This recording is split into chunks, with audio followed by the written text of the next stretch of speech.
Hello, good afternoon po everyone. Ay, hindi maganda tignan. Hi, maraming salamat po sa pagbigay ng oras na niyong araw para supportahan po ang High Street. Hindi ko nga alam ba't dalawang mic kami ito. Pero ayun, and I just want...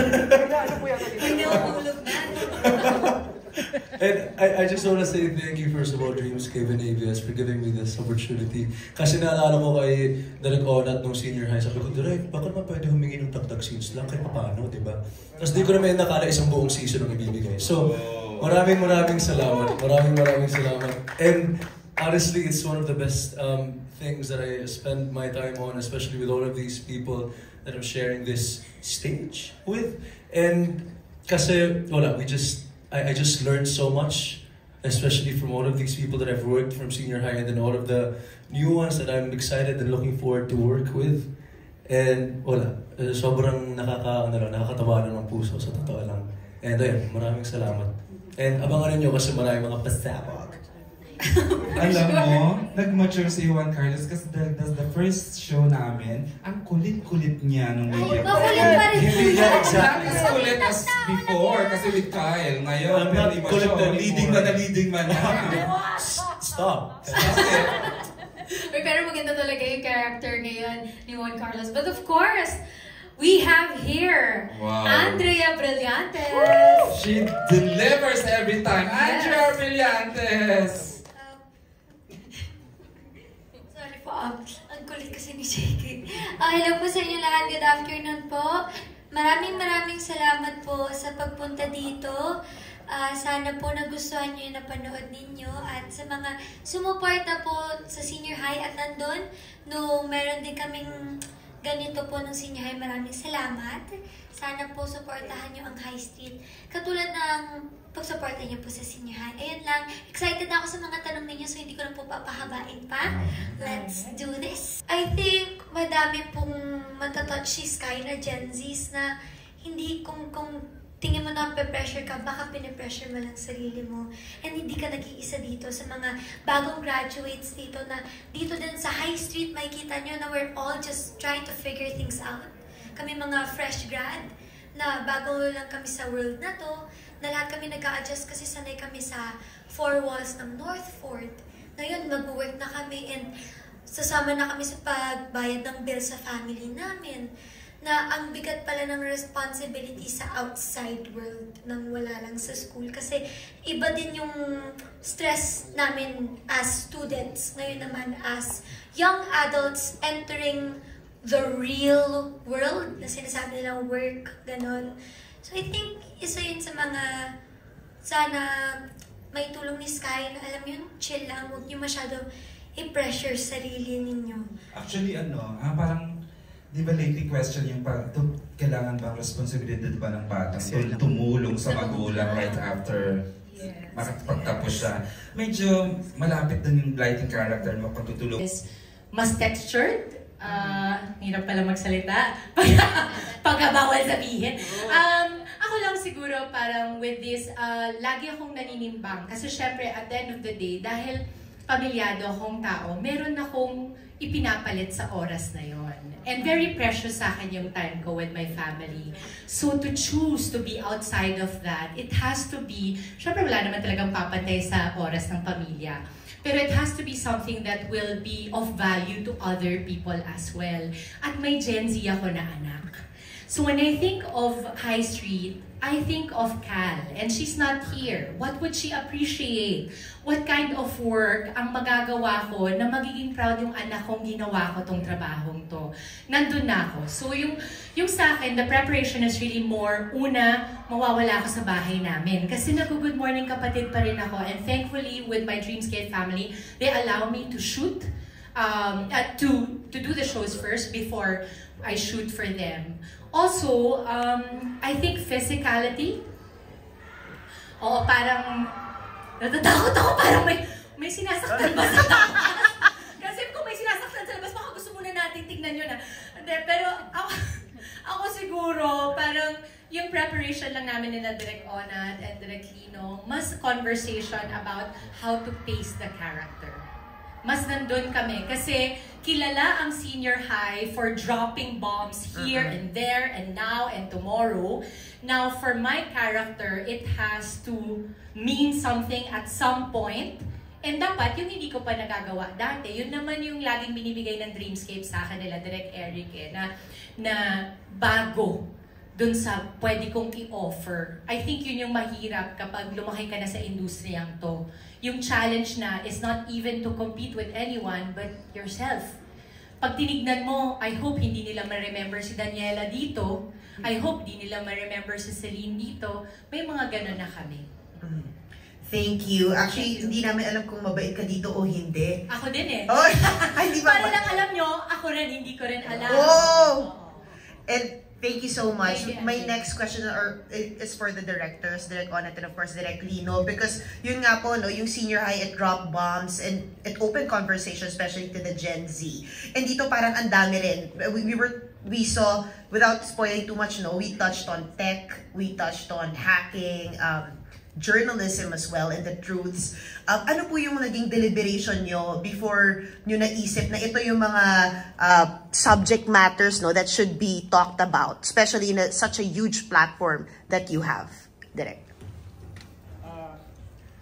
Malawak po ang naging conversation with the creative people, the creative team, with the writers in choosing the issues that you'd want to incorporate into the story. Kasi kung naalala nyo naman yung senior high talaga, it's a story that revolves around this suspense, mystery, drama, murder, mystery.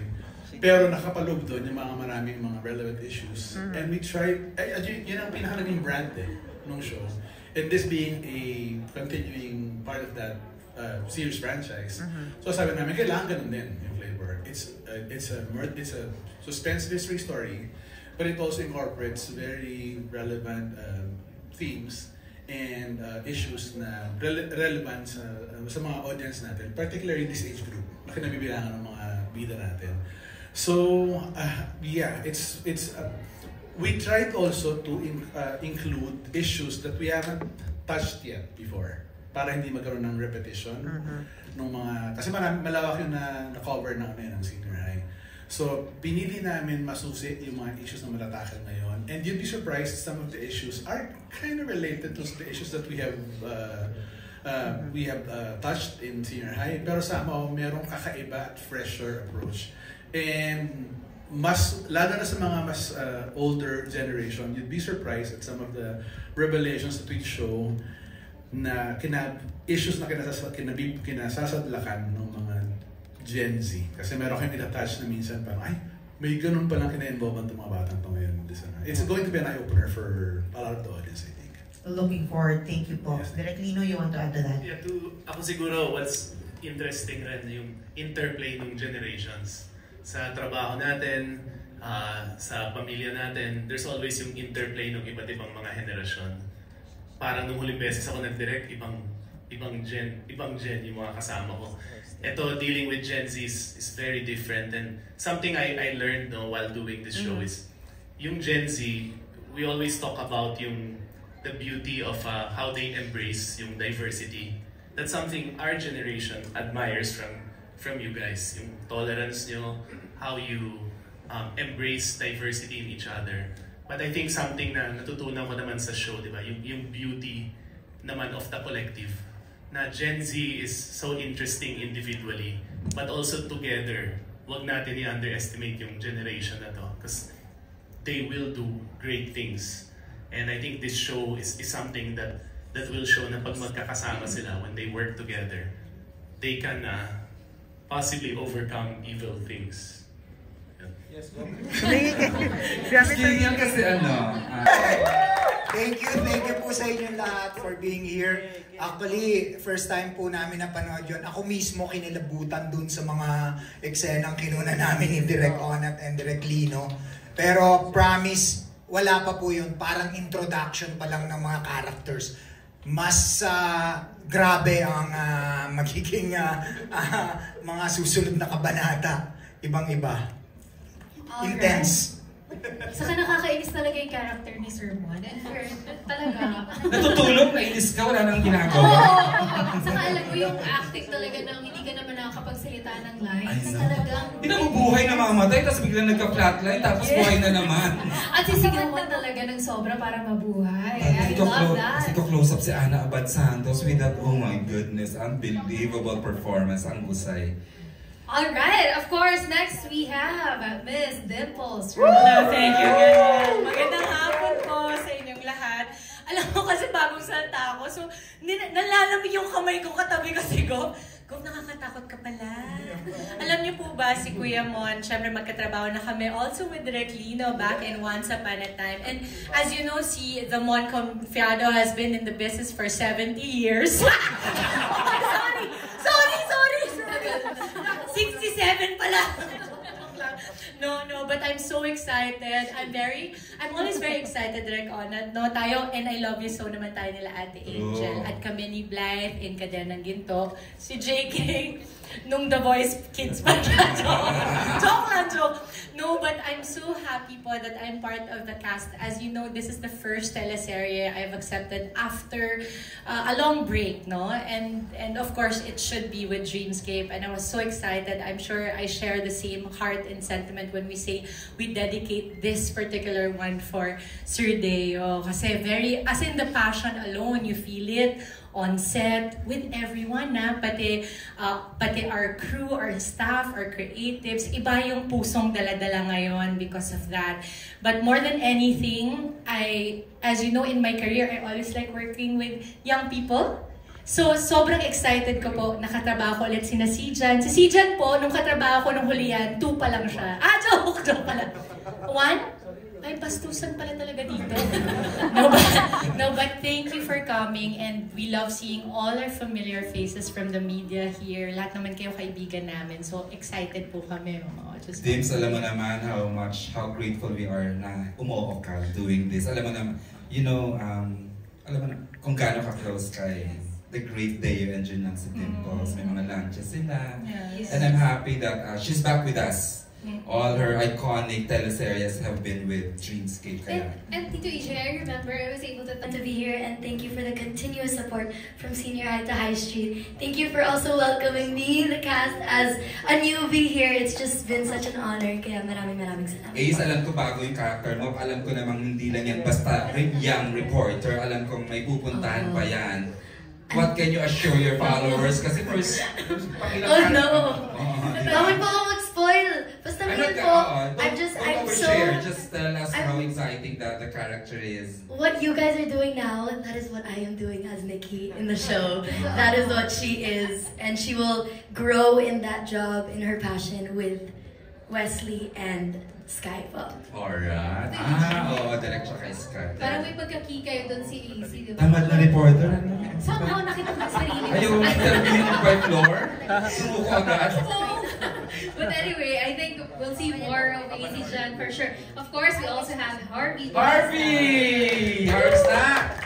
Ano ang brand ng camera mo dalaga? Paiba-iba palagi eh. Mali sa continuity. Mayaman na show. Pero ayun po, thank you po for being here.